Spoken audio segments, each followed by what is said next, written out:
My dear students, myself Rita Rani. Today I will teach you chapter number 6, Population, from Geography section of class 9th. But before starting the chapter, I would like to request you all, please subscribe the channel if you like this video. Press the bell icon for further notifications and give your likes also. Your likes, your comments are very much important for us. Now let's move to the chapter. Here in the next slide, overview. Just look at here. Population. It is the name of the chapter. So what is population? Population means human being. People living in a particular area. They are called the population of that area. Now the chapter starts with a question. Can you imagine a world without human beings? No. But if it is, who would have utilized resources and created social and cultural environment? Without human beings, who will use the natural things, or we can say the things which we see around us, and we call them resources. They are resource because we have named them. We call them resource because we use them. The people are important to develop the economy and the society. People make and use resources and are themselves resource. Means we use the things and make them resource. Through a very simple example, I can make you understand. Like coal, it is just a piece of rock, nothing else. But we invented a technology to use it and made it a resource. Other example like gold, it is a very precious metal. Who made it precious? For whom it is precious? Just because of human beings. Oil, it is very precious. For whom? For us. For our machinery, for our vehicles, it is precious because we use them. That is why we call them resource. Natural events like flood, tsunami, they are just natural events. But they become a disaster when they affect our life. Then they become disaster. So this is human being. It is also a resource, but this resource is above all the resources, and other resources are called resource just because of human resource. It means human beings are very much important to know our country, to know any country. If we want to study any country, we should study how many people live there and what is their growth and their distribution, their qualities, their characteristics. We should have the knowledge about these things. And we should, if we want to study our country, we should have the knowledge about the population of our country, growth of our population, distribution of our population. We should know the characteristics of our population also. In this chapter, we will study the population of our country on the basis of three main points: population size and distribution, population growth, and population and process of population change. And last one is characteristics or the qualities of the population. So let's start the first quality, and that is population size and distribution. Just look at here. India's population size and distribution by numbers. On the basis of census 2011, we have a number of population.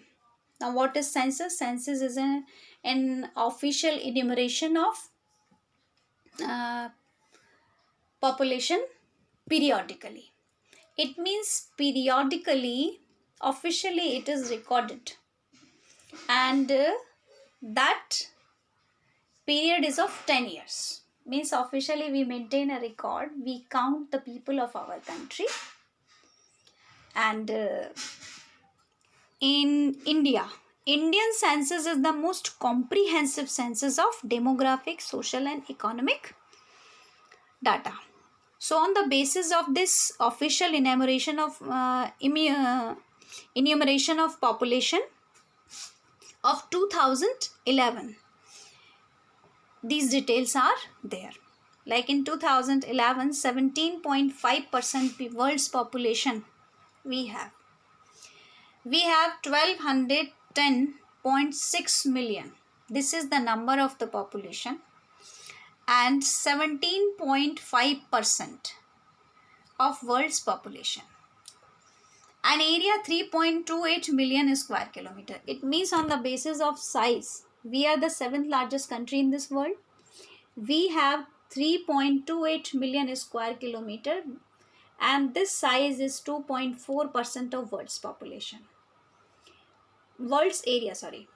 But population, we have the second largest.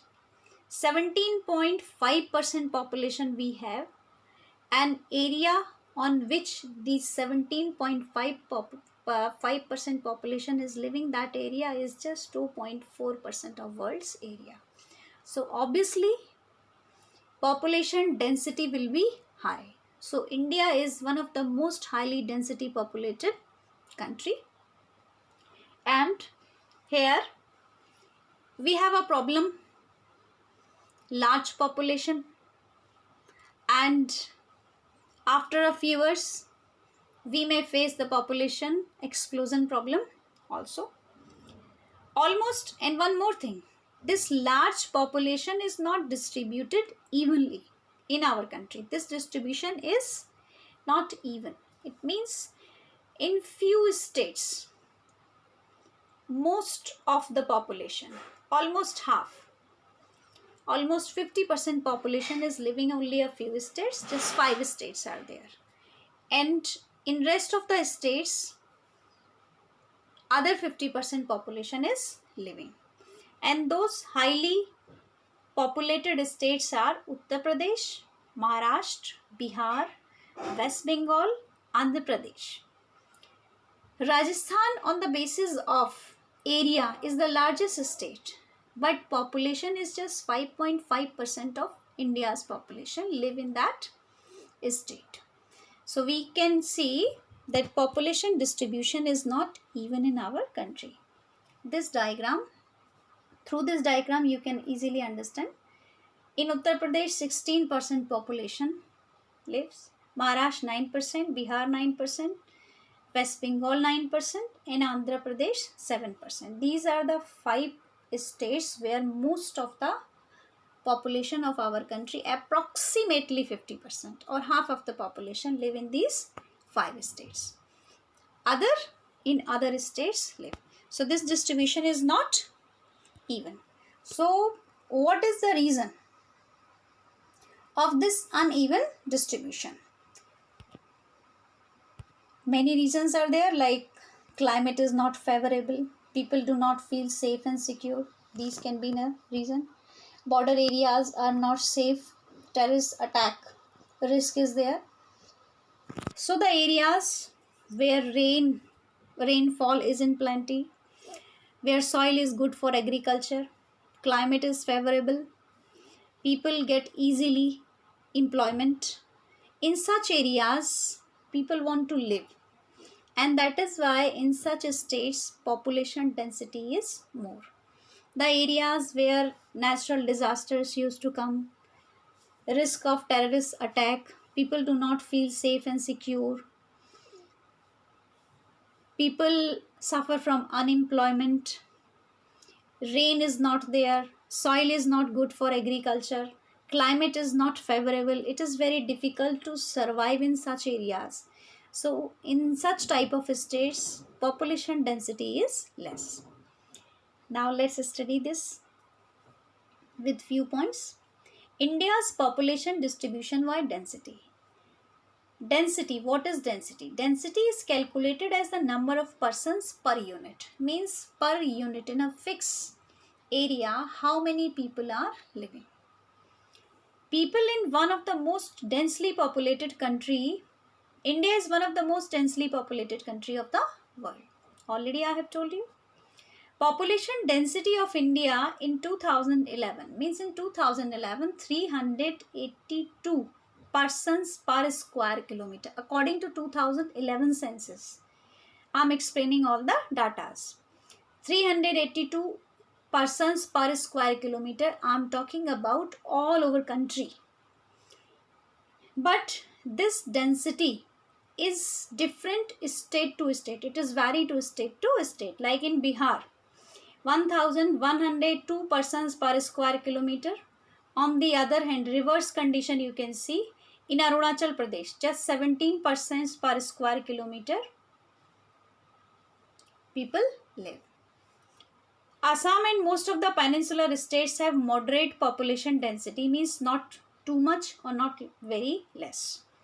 Hilly, dissected and rocky nature of the terrain, moderate to low rainfall, shallow and less fertile soils have influenced population densities in these areas. Already I have told you these are the reasons where it is difficult to live, climate is not favorable, rainfall is too much or rainfall is too less. Both the feature is we can say that life becomes very difficult. If too much rain is there, then flood will be there, and very less rain will be there, then drought will be there. So people do not like to live in such areas. If soil is not good, then agriculture will not be good, people will suffer. So in such type of areas, density is less. On the other hand, northern plains and Kerala in south have high to very high population. Because flat plains are there, fertile soils are there, means plains are there, it means risk of natural disaster, that is less. Fertile soil is good for agriculture, abundant rainfall. So these are the reasons why in those areas population is dense. Let's move to the another point, that is population growth. First of all, what is population growth? Growth of population refers to the change in the number of inhabitants of a country during a specific period of time.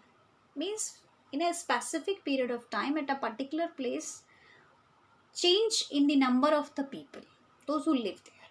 That is called growth. For example, in one particular area, at a fixed period of time, at a particular point of time, 1000 people live.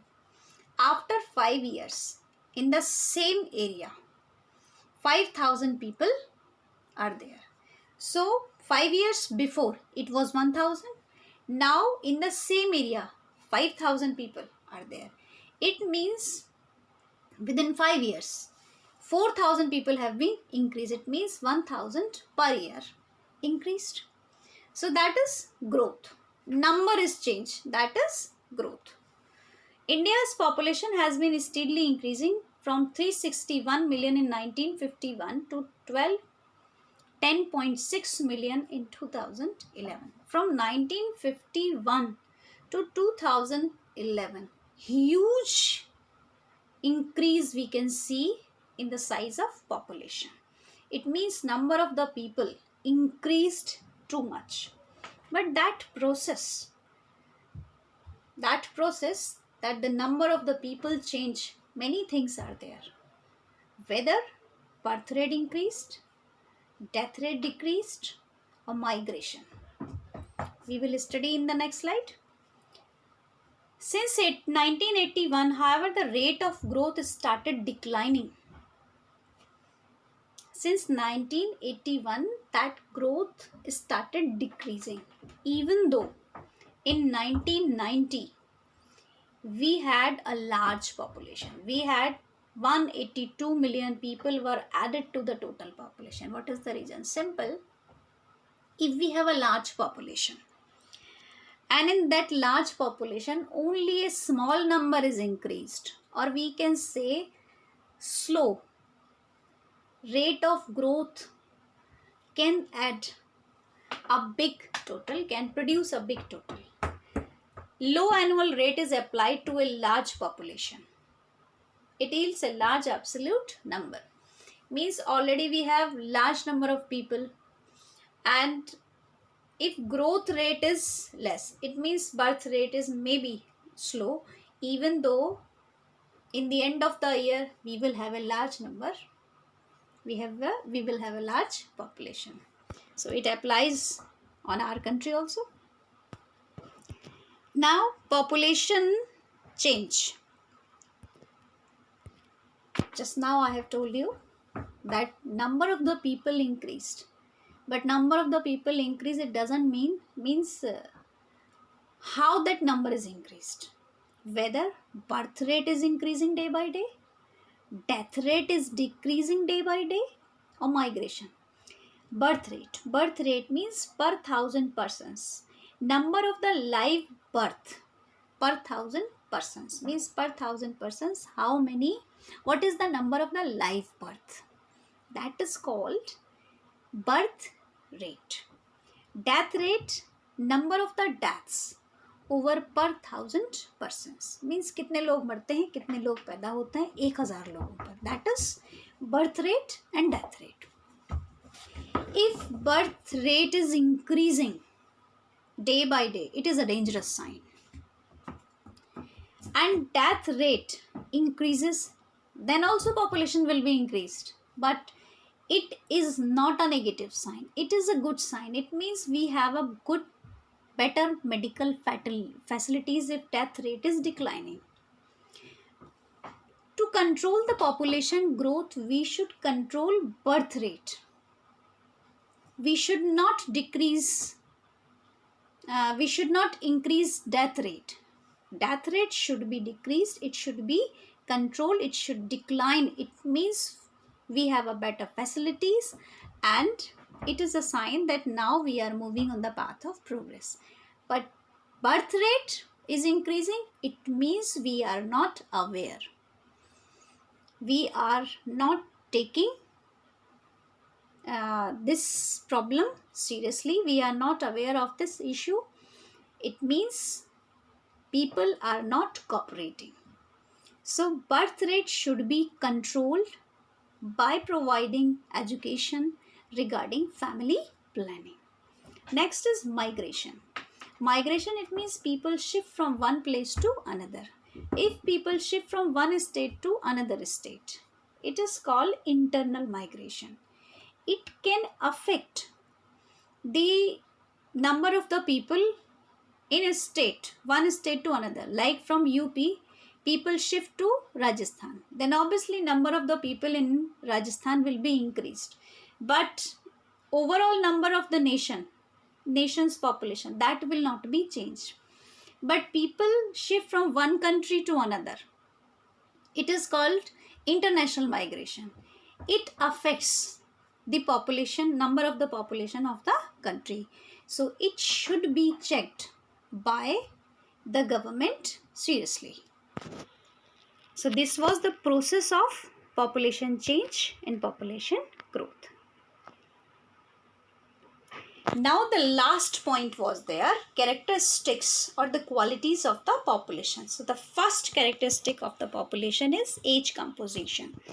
It means which age group people are in the large number in our country. So there are three criteria: children, working age, and aged. Means population of a country can be categorized in three categories. It means how many people are in the category of children, means below 15. What is the number of working age people? 15 to 59. And what is the number of aged people? Above 59 years.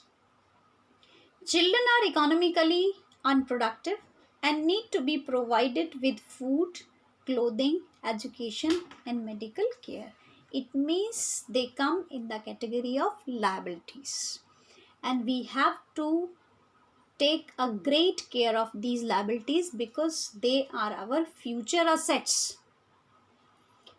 Working age people, if they are educated, if they are healthy, they are the actual assets of the country, then they will be called human resource. If we have a large number of working population, it is a good sign.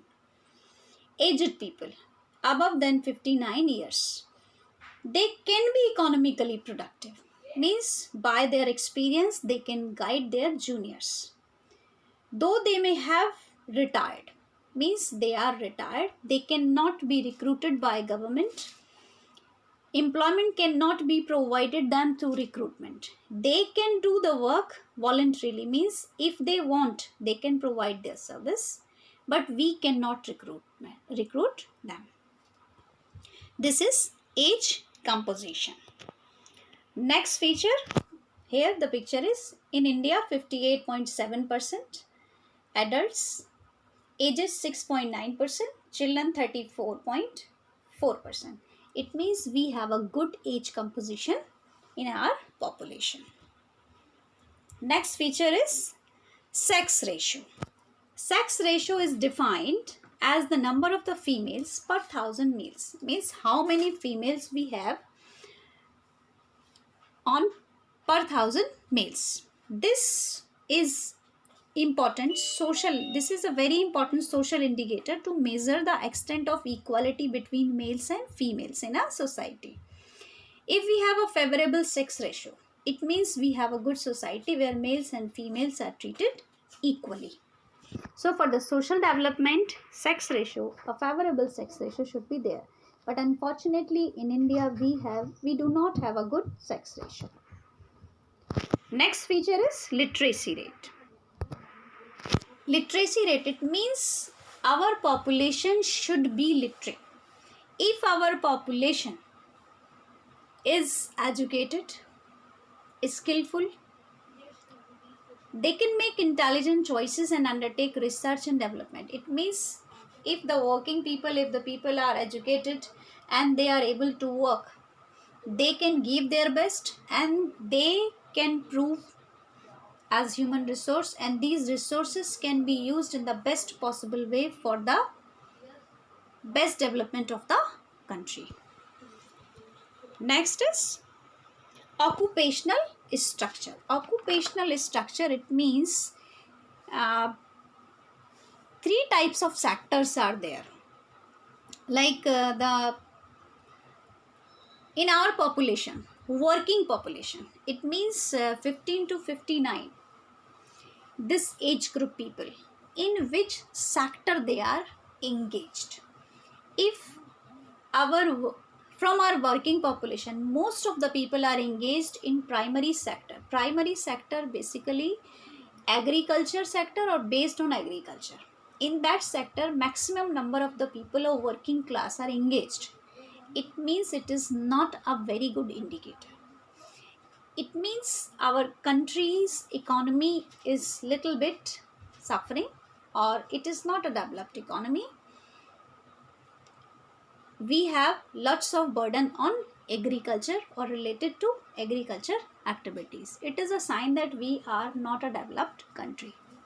Industrial sector. If most of the people are engaged in agriculture in industrial sector, it is a good sign. We are moving on a path of progress. We are moving as running as a developing country. If most of the people are engaged in tertiary sector, it means service sector, it is also a good sign. Means we are a developed country, we are providing services, we can make best use of our resources. So this occupational structure is also an important feature of the population. Means population of a country, means in which type of sector population of a country is engaged. It also gives a picture of the country. Next feature is health. If people are healthy, then obviously they will give their best. They can work more and more work they can do. They can provide their services for their country. So population should be educated, population should be healthy, good sex ratio should be there, occupational structure should also be balanced, and number of the working people or youth population should be in a good number. So obviously our population will not be like a burden. Maybe we have a large population, we have some problems, but this large population can prove a boon for the country if adults we have, and those adults are healthy, those adults are educated. Now, in the end, another topic, this is national population policy. After independence, our government faced many challenges, and increasement in the population was also one of them. So Government of India initiated comprehensive family planning to control population growth, or we can say to solve this problem. Family planning program was made by the government in 1952. Even though our population increased, and means till 1990 we had a large number of people, though since in 1981 we had a decline in the population growth, even though 2011 we had a large population. Now we are the second largest populated country in this world. That is why in year 2000 national population policy was made by the government, and this policy especially focuses to impart the free and compulsory education up to 14 years of the age. Means up to 14 years of the age, children education should be provided to them freely, free of cost. Reducing infant mortality rate below 30 per thousand, means death rate of the infants, it is also decreased, and means the target was to decrease this rate. Birth, achieving universal immunization of children against all vaccine preventable diseases. It means now our government is able to provide all type of vaccination to protect the children from different types of dangerous diseases. So according to this national population policy, death rate should be controlled, and death rate should be decreased, birth rate should be controlled, and whosoever is taking birth, that child should be healthy, that child should be protected from all types of diseases. Other than this, the age, minimum age for the girl and the boy for marriage, that was also decided. 18 years for the girls minimum age, and 21 for the boys. Below 21 and 18, boys and girls cannot marry. It is a legal offense. Making family welfare a people-centered program.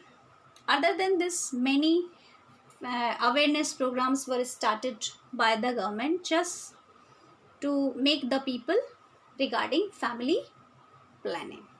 So this was the chapter population. Now let's move to the question part. Here few questions are there. Just look at here. Why is the rate of population growth in country declining since 1981? Discuss the major components of population growth. Both the questions answer you can easily find. I have already explained in my video. Define age structure, death and the birth rate. Migration.